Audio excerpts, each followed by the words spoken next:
নমস্কার বন্ধুরা, নলেজ কাল্টিভেটারে স্বাগত। আমি সুদীপ ঘোষ শুরু করছি আজকে ক্লাস, যেখানে পড়ার সাথে হাসি ফ্রি। আজকে একটা গুরুত্বপূর্ণ বিষয় নিয়ে আলোচনা করব। আমরা জানি যে একটা নতুন সিনেমা আসছে বেঙ্গল ফাইলস বলে, যেটি কলকাতার সেই মহান দাঙ্গার গল্পের উপর তৈরি হয়েছে, অর্থাৎ গেট কলকাতা কিলিংয়ের গল্পের উপরে। আজকের আমাদের ভিডিও কিন্তু এই গেট কলকাতা কিলিংকে নিয়ে। তো আজকের ভিডিওতে আমরা দেখে নেব এই নিয়ে কি খবর আছে। এই গেট কলকাতা কিলিংয়ের পেছনেই কিন্তু আছে ভারতের বিভাজনের আসল কারণ। সেই ভারত বিভাজনের আসল কারণ দেখে নেব। গেট কলকাতা কিলিং বা ডাইরেক্ট অ্যাকশন ডে নিয়ে কি হয়েছিল তা দেখে নেব। এই গেট কলকাতা কিলিংয়ের একজন রক্ষাকর্তা ছিল এই গোপাল পাঠা। সে গোপাল পাঠার গল্প সম্পর্কে দেখে নেব, তার সাথে নোয়াখালী দাঙ্গার গল্প নিয়ে দেখে নেব।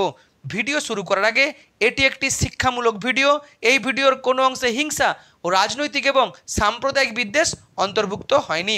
তবু ভিডিওর কোনো অংশ বিতর্কিত মনে হলে সেটি অনিচ্ছাকৃত এবং তাই জন্য ক্ষমাপ্রার্থী। ভিডিও শুরু করার আগে আরও একটি কথা, ভারত একটি ধর্মনিরপেক্ষ দেশ, আর এই ভারতের আসল যে শক্তি সেটাই হলো ইউনিটি ইন ডাইভার্সিটি, অর্থাৎ হিন্দু, মুসলিম, শিখ, জৈন, বুদ্ধিস্ট, খ্রিস্টান এই সমস্ত ধর্মের মানুষের যে ইউনিটি সেটাই কিন্তু ভারতের অন্যতম শক্তি। তাই সাম্প্রদায়িক বিভাজন, সাম্প্রদায়িক দাঙ্গা বন্ধ হোক, ভারতবর্ষের এই ধর্মনিরপেক্ষতা এবং ধর্মীয় যে ইউনিটি সেটি রক্ষিত হোক, এই শুভকামনা থাকলো। এখন ভিডিও। নতুন একটি সিনেমা আসতে চলেছে, যার নাম হচ্ছে বেঙ্গল ফাইলস। এই সিনেমা তৈরি করছে কে? বিবেক অগ্নিহোত্রী। আর এই সিনেমার গল্প গেট কলকাতা কিলিংকে নিয়ে, অর্থাৎ স্বাধীনতার পূর্বে কলকাতায় যে মহাদাঙ্গা হয়েছিল সেই মহাদাঙ্গার গল্প নিয়ে। আর এই সিনেমাটি কিন্তু বলা হচ্ছে যে বিতর্কিত সিনেমা। অনেকে বলছে এই সিনেমাটা খুব ভালো, আসল আমরা ইতিহাস জানতে পারবো। আবার অনেকে বলছে 2026-এ যে ভোট আসছে সেই ভোটের আগেই প্রোপাগান্ডা ছড়ানোর জন্য এই সিনেমা তৈরি করা হয়েছে। সিনেমায় কি দেখানো হবে সেটা তো আমরা পরে দেখব। তার আগে দেখে নেব এই গেট কলকাতা কিলিংয়ের আসল গল্প, যেখানে কোনো প্রোপাগেন্ডা নেই। তার সাথে দেখে নেব এই ডাইরেক্ট অ্যাকশন ডের আসল গল্প। আর এটা দেখতে গেলে আমরা জানতে পারবো যে ভারত কেন স্বাধীনতার আগে বিভাজন হলো, কেন ভারত বেগে ভারত পাকিস্তান তৈরি হলো। আর এই যে গেট কলকাতা কিলিং, সেখানে একজন যিনি রক্ষাকর্তা ছিলেন তিনি হলেন গোপাল পাঠা। সে গোপাল পাঠার কাহিনী আমরা দেখে নেব। আর সেটা দেখতে গেলে কিন্তু আমাদেরকে পুরো বিষয়টি দেখতে হবে। এখন এই গেট কলকাতা কিলিংয়ের পিছনে আছে ভারতের বিভাজনের কারণ। ভারত কেন বিভাজিত হলো, একটা ভারত থেকে কেন একটা পাকিস্তানের একটা ভারত তৈরি হলো তা দেখে নেব। ব্রিটিশ পিরিয়ডে প্রথম এই দুই জাতির জন্য দুই যে দেশ সেটার প্রথম ধারণা দিয়েছিলেন, অর্থাৎ যাকে দ্বিজাতিতত্ত্বের জনক বলা হয়, সে হলো সৈয়দ আহমেদ খান, যিনি কিন্তু মুসলিম ধর্মের একজন সমাজ সংস্কারক ছিলেন। এবং তিনি তার শেষ জীবনে মিরাটের এক জনসভায় তিনি বলেন যে হিন্দু মুসলিমের জন্য আলাদা আলাদা দেশ হওয়া উচিত। তাই তাকে বলা হয় দ্বিজাতিতত্ত্বের জনক। আর সেই সূত্রেই ব্রিটিশরা কিন্তু বুঝে গেছিল যে বাংলা থেকে সব থেকে বেশি ব্রিটিশ বিরোধী আন্দোলন হচ্ছে, তাই বাংলাকে ভাগ করতে হবে। অর্থাৎ বাংলায় যে হিন্দু মুসলিমের মধ্যে ইউনিটি আছে সেই ইউনিটি ভাগ করতে হবে। অর্থাৎ যেটা আমরা বলি ডিভাইড অ্যান্ড রুল, যে বাংলাকে দুই ভাগে ভাগ করে দাও, এখানকার মানুষ হিন্দু মুসলমানে লড়তে থাকবে, তাহলে কী হবে, তাদের অর্থাৎ ব্রিটিশদের শাসন করতে সুবিধা হবে। আর সেই কারণেই লর্ড কার্জন 1905 সালে বঙ্গভঙ্গের কথা বলে, অর্থাৎ বাংলাকে দুই ভাগে ভাগ করে দেওয়া হয়। পূর্ব বাংলা যেটা এখন বাংলাদেশ সেটা হচ্ছে মুসলিমদের জন্য, আর পশ্চিম বাংলা অর্থাৎ আমাদের পশ্চিমবঙ্গ হচ্ছে হিন্দুদের জন্য। যদিও এর বিরুদ্ধে ব্যাপক বঙ্গভঙ্গ আন্দোলন হয় এবং 1911 সালে এই বঙ্গভঙ্গ রদ হয়। এরপর 1906 সালে মুসলিম লীগের প্রতিষ্ঠা হয়। এই মুসলিম লীগের প্রতিষ্ঠা হয় ঢাকাতে। মুসলিম লীগের প্রতিষ্ঠা করেছিলেন আগা খান আর সালিমুল্লাহ। মেনলি এই মুসলিম লীগের প্রতিষ্ঠার পেছনে ছিল কে? ব্রিটিশরা। কারণ তখন একটাই রাজনৈতিক দল, সেটা হচ্ছে কংগ্রেস। আর কংগ্রেসের সব থেকে বড় বড় মাথাগুলো ছিল কিন্তু তারা হিন্দু ধর্মের। আর তাই কংগ্রেসকে দুর্বল করার জন্য, কংগ্রেসের প্রতিদ্বন্দ্বী একটা রাজনৈতিক দলকে প্রতিষ্ঠা করার জন্যই ব্রিটিশরা কিন্তু বেশ কিছুজন মুসলিমকে নিয়েই মুসলিম লীগ প্রতিষ্ঠা করে। এরপর 1907 সালে কংগ্রেস ভাগ হয়ে যায়, কংগ্রেসের চরমপন্থী নরমপন্থীদের মধ্যে ভাগ হয়ে যায়। এরপর আসে 1909 সাল, 1909 সালে মিন্টোর সময় মল্লে মিন্টো সংস্করণ হয়, অর্থাৎ এই আইনে বলা হয় যে মুসলিমদের জন্য আলাদা নির্বাচনের ব্যবস্থা করা হবে। এরপর আসে 1915 সাল, ভারতবর্ষের রাজনীতিতে একটা বিরাট বড় ঘটনা ঘটে। সাউথ আফ্রিকা থেকে ভারতে ফিরে আসেন গান্ধীজি এবং তিনি স্বাধীনতা আন্দোলনের পুরো দায়িত্ব নিজের কাঁধে তুলে নেন এবং ভারতবর্ষে ব্রিটিশ বিরোধী আন্দোলনে তিনি অন্য মাত্রা দেন। আর সেই গান্ধীজির নেতৃত্বেই কংগ্রেসের 1916 সালের যে লগ্ন অধিবেশন, সেই লগ্ন অধিবেশনে কংগ্রেস আর মুসলিম লীগের মধ্যে একটা চুক্তি হয়, যেখানে মেনে নেওয়া হয় যে 1/3 রিজার্ভেশন দেওয়া হবে মুসলিমদের জন্য। আর এই যে লগ্ন চুক্তি হয়েছিল, সেখানে যে হিন্দু মুসলিম ইউনিটির কথা বলা হয়েছিল, এই হিন্দু মুসলিম ইউনিটিতে যিনি গুরুত্বপূর্ণ ভূমিকা নিয়েছিলেন তিনি হলেন এই মুসলিম লীগের অন্যতম সদস্য, যিনি হলেন মোহাম্মদ আলী জিন্নাহ। মনে রাখতে হবে জিন্নাহর বাড়ি হচ্ছে গুজরাটে। জিন্নাহর পূর্বপুরুষ কিন্তু হিন্দু ছিল, পরে তারা কিন্তু মুসলিম হয়। আর এই লগ্ন কংগ্রেসে কিন্তু কংগ্রেসের চরমপন্থী নরমপন্থীদের মধ্যে মিল ঘটে। এরপর 1919 ভারতবর্ষে চালু হয় রাওলাট অ্যাক্ট, আর তার বিরোধিতা করতে গিয়েই ঘটে জালিয়ানওয়ালাবাগ হত্যাকাণ্ড। আর এই হত্যাকাণ্ডের ফলে গোটা ভারত কিন্তু ব্রিটিশ বিরোধী হয়ে ওঠে। আর সেই সময় আরও একটা ঘটনা ঘটে, বাগদাদের খলিফার অসম্মান করে এই ব্রিটিশরা, আর তার ফলেই সারা ভারতবর্ষের মুসলিমরা কিন্তু ব্রিটিশ বিরোধী হয়ে যায়। অর্থাৎ ব্রিটিশ বিরোধিতার ক্ষেত্রে হিন্দু মুসলিম কাছাকাছি আসে। আর সেই সুযোগেই গান্ধীজি তার নন কোঅপারেশন মুভমেন্ট অর্থাৎ অসহযোগ আন্দোলন চালু করেন। হিন্দু মুসলিমের ইউনিটিতে এই যে অসহযোগ আন্দোলন তা কিন্তু ব্যাপক আকার ধারণ করে। এরপর 1928 সাল মতিলাল নেহরু তিনি নেহরু রিপোর্ট দেন এবং তিনি বলেন যে মুসলিমদের জন্য পৃথক নির্বাচনের ব্যবস্থা থাকবে না। এই মতিলাল নেহরুর এই যে নেহরু রিপোর্ট, তার বিরোধিতা করে 1929 সালে মুসলিম লীগের নেতা মোহাম্মদ আলী জিন্নাহ 14 দফা দাবি দেয়। আর এই 14 দফা দাবিতে তারা কিন্তু মুসলিমদের জন্য পৃথক নির্বাচনের দাবি তোলে। এরপর 1930 সাল, এই 1930 সালে মুসলিম লীগের নেতা মোহাম্মদ ইকবাল প্রথম মুসলিমদের জন্য পৃথক রাষ্ট্রের তিনি ধারণা দেন।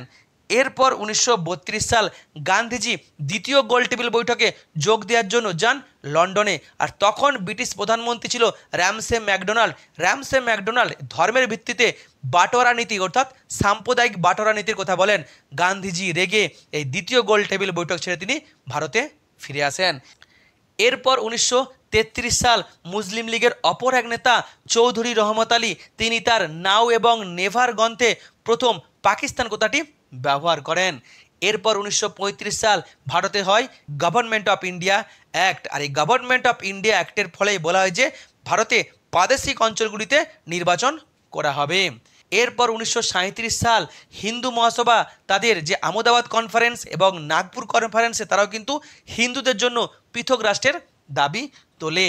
আর এই গভর্নমেন্ট অফ ইন্ডিয়া অ্যাক্ট 1935 সালের ফলেই যে 1937 সালে সারা ভারত জুড়ে যে প্রাদেশিক নির্বাচন ঘটে, সেখানে বাংলাতে নির্বাচনের অন্য ফল হয়। আর এই বাংলা নির্বাচনের ফলে বাংলায় সরকার গঠন করে মুসলিম লীগ ও কৃষক প্রজা পার্টি।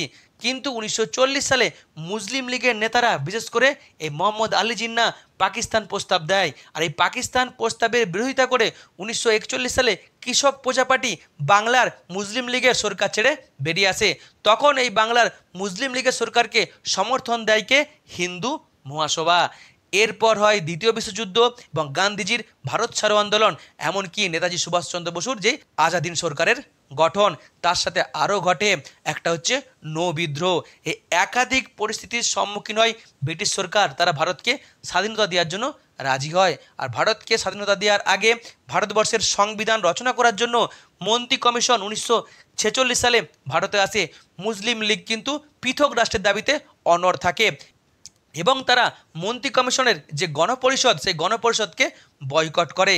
এবং যখন তারা বুঝতে পারে যে দেশ ভাগ হবে না, কংগ্রেস কোনো মতেই মেনে নেবে না, গান্ধীজি কোনো মতেই মেনে নেবে না, তখন তারা কিন্তু হুমকি দেয় এবং তারা ডাইরেক্ট অ্যাকশনের ডাক দেয়, অর্থাৎ তারা দাঙ্গার ডাক দেয়। আর এই ডাইরেক্ট অ্যাকশনের ফলেই কিন্তু হয় কলকাতায় সব থেকে ভয়ঙ্কর দাঙ্গা, যার নাম হচ্ছে গ্রেট কলকাতা কিলিং। এখন গ্রেট কলকাতা কিলিং কখন হয়? 1946 সালে 16ই আগস্ট, যখন মুসলিম লীগ সারা ভারতে ডাইরেক্ট অ্যাকশনের ডাক দেয়। আর তখন বাংলার শাসনকর্তা হচ্ছে মুসলিম লীগ, আর মুসলিম লীগ থেকেই বাংলার মুখ্যমন্ত্রী ছিলেন সোহরাওয়ার্দী।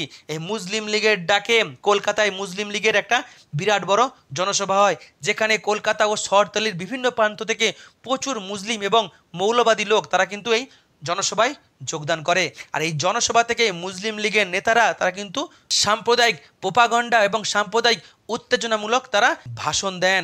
আর তার ফলে কিন্তু এই মুসলিম লীগের নেতারা বা মৌলবাদী নেতারা তারা কিন্তু দাঙ্গা শুরু করে। কলকাতা রাজাবাজার, বড়বাজার, মেটিয়া বুরুজ, কলেজ স্ট্রিট, কলাবাগান বিভিন্ন এলাকায় কিন্তু তারা হিন্দুদের ওপরে অত্যাচার শুরু করে। এমন ঘটনা তৈরি হয় যে হিন্দুদের খুন করা হয়, হিন্দুদেরকে বাড়ি ঘর সব জ্বালিয়ে দেওয়া হয়। প্রায় 10,000 হিন্দুর এখানে মৃত্যু ঘটে। এমনকি মেটিয়া বুরুজে একটা মিলকে পুরোপুরি জ্বালিয়ে দেওয়া হয়, অনেক মিলের শ্রমিক মারা যায়, অনেক মানুষ কলকাতা ছেড়ে পালিয়ে যায় বাঁচার জন্য। 16ই আগস্ট এই দাঙ্গা শুরু হয় এবং ব্রিটিশ পুলিশ এবং আর্মি কেউই কিন্তু এখানে এই দাঙ্গা কন্ট্রোল করতে পারেনি। কারফিউ থাকা সত্ত্বেও কিন্তু দাঙ্গা চলতে থাকে এবং 18ই আগস্ট এই মুসলিম লীগের নেতাদের বিরুদ্ধে রুখে দাঁড়ায় হিন্দু আর শিখ কমিউনিটি। আর এই হিন্দু কমিউনিটির একজন নেতা ছিলেন হচ্ছে গোপাল মুখার্জি, অর্থাৎ যার একটি মাংসর দোকান ছিল, তাই তাকে বলা হতো গোপাল পাঠা। তারা কিন্তু এই উগ্রবাদী মুসলিমদের বিরুদ্ধে রুখে দাঁড়ায় এবং দুই পক্ষের মধ্যে কিন্তু ঘাত প্রত্যাঘাত শুরু হয়। 28শে আগস্ট এই দাঙ্গা পুরোপুরি বন্ধ হয়।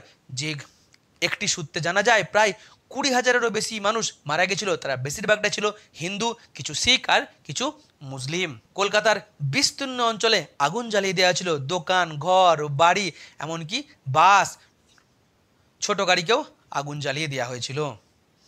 এ তো গেল কলকাতার সেই দাঙ্গার গল্প।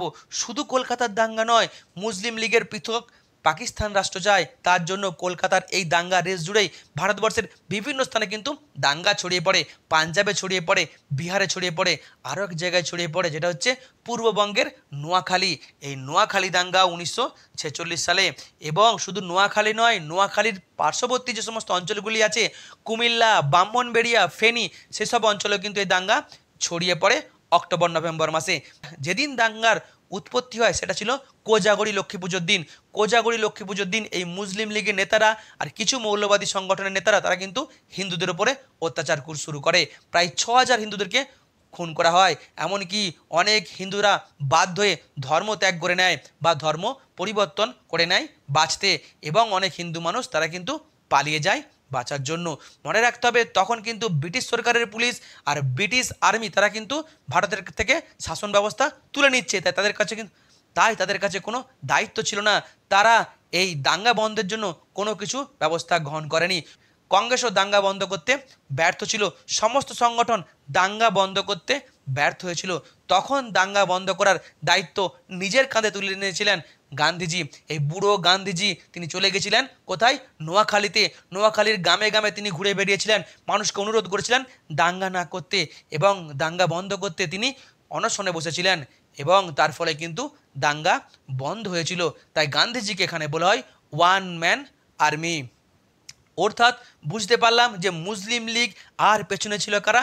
ব্রিটিশরা। তারাই কিন্তু এই দাঙ্গা লাগিয়ে সারা দেশে লক্ষ লক্ষ মানুষকে খুন করে তারা কিন্তু এই নতুন পাকিস্তান রাষ্ট্র তৈরি করতে বাধ্য করেছিল। আর কংগ্রেস এই পার্টিশন মেনে নিতে বাধ্য হয়েছিল। ভারতবর্ষের সমস্ত রাজনৈতিক দল এই পার্টিশন মেনে নিতে বাধ্য হয়েছিল, শুধুমাত্র 2 জন ব্যক্তি ছাড়া, যারা জীবনের শেষ দিন পর্যন্ত ভারত বিভাজন মেনে নেয়নি। একজন হলো গান্ধীজি আর একজন হলো খান আব্দুল গফর খান। আর এই বড় দগদগে দাঙ্গার যে আঘাত, সেই আঘাতকে গায়ে নিয়েই ভারত ভাগ হয়েছিল এবং ভারত স্বাধীনতা পায়। স্বাধীনতা পাওয়ার পরে ভারত কিন্তু ধর্মনিরপেক্ষ রাষ্ট্র হিসেবে আত্মপ্রকাশ করে। অর্থাৎ আমাদের রাষ্ট্রের যে মূল শক্তি সেটাই হচ্ছে ধর্মনিরপেক্ষতা, অর্থাৎ ইউনিটি ইন ডাইভার্সিটি। হিন্দু, মুসলিম, শিখ, বৌদ্ধ, জৈন এবং খ্রিস্টান ধর্মের মানুষের মধ্যে যে ইউনিটি আছে। তাই যদি আমরা এই বিভিন্ন ধর্মের মানুষের মধ্যে বৈষম্য করি, সাম্প্রদায়িক বিভেদ করি, সাম্প্রদায়িক দাঙ্গা করি, তাহলে কিন্তু ভারত ভিতর থেকে দুর্বল হয়ে যাবে। আর ভারত ভিতর থেকে দুর্বল হয়ে গেলে কিন্তু ভারতের শত্রুদের কাছে সেটা কিন্তু খুবই উপহার হয়ে উঠবে। তাই কোনো সাম্প্রদায়িক বিভাজন নয়, সাম্প্রদায়িক বৈষম্য নয়, আর সাম্প্রদায়িকতার নামে কোনো ভোট বা নির্বাচন নয়। ভারতবর্ষের ধর্মনিরপেক্ষতা রক্ষিত হোক, ভারতবর্ষের ইউনিটি ইন ডাইভার্সিটি রক্ষিত হোক। এই হলো আজকের ভিডিও, যেখানে টোটাল বিষয়টি আমি সুন্দরভাবে তুলে ধরার চেষ্টা করলাম। ভিডিওটি যদি ভালো লাগে অবশ্যই লাইক, কমেন্ট, শেয়ার এবং চ্যানেলটি সাবস্ক্রাইব করতে ভুলবেন না। আবার দেখা হবে আরও একটি ভিডিওতে। ততক্ষণ পড়তে থাকো, হাসতে থাকো।